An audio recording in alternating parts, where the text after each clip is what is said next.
Pag nagluluto ako ng ng kikiam, sauce ng kikiam at saka kikiam chopstick, dumating yung order ko. Let's open. Sesame. Ano to? Hindi ko na alam. Ganito kasi yung in-order ko. Hindi ko alam kung ano to. Blender. Ay, ang cute niya. Kosher juicer. Ano kayang kulay? Hindi na-deliver sa akin.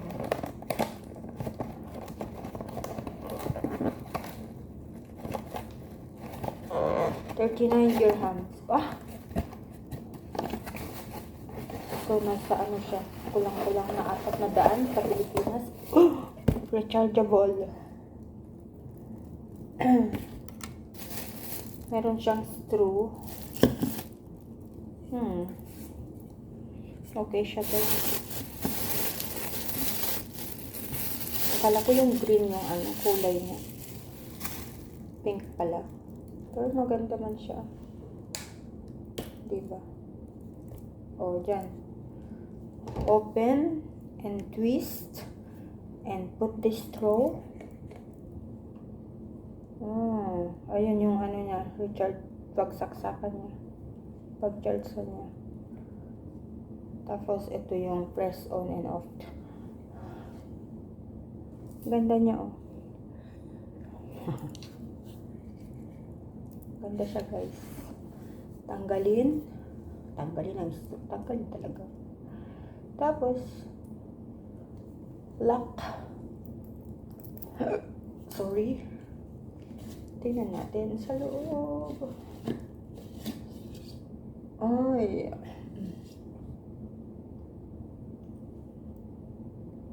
Try sana natin, pero hindi ko naman sa gagamitin dito, guys. Iuwi ko to.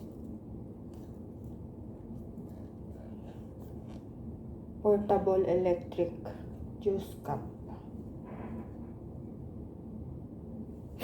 Pwede sa lahat.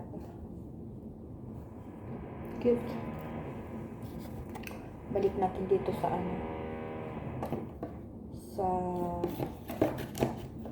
hindi ko alam kung gusto niyo dyan. Hindi ko na itanong. Hindi man siya mahilig magganito. Bili-bili na lang siya. Iuwi ko na lang. Kasi mahal sa Pilipinas ang bumili ng ganito.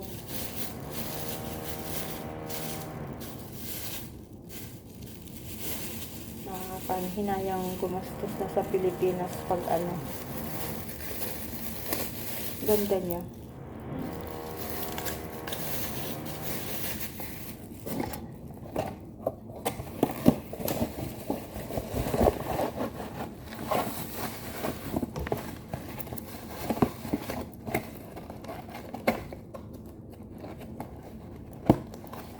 Ayan siya. That's it, guys.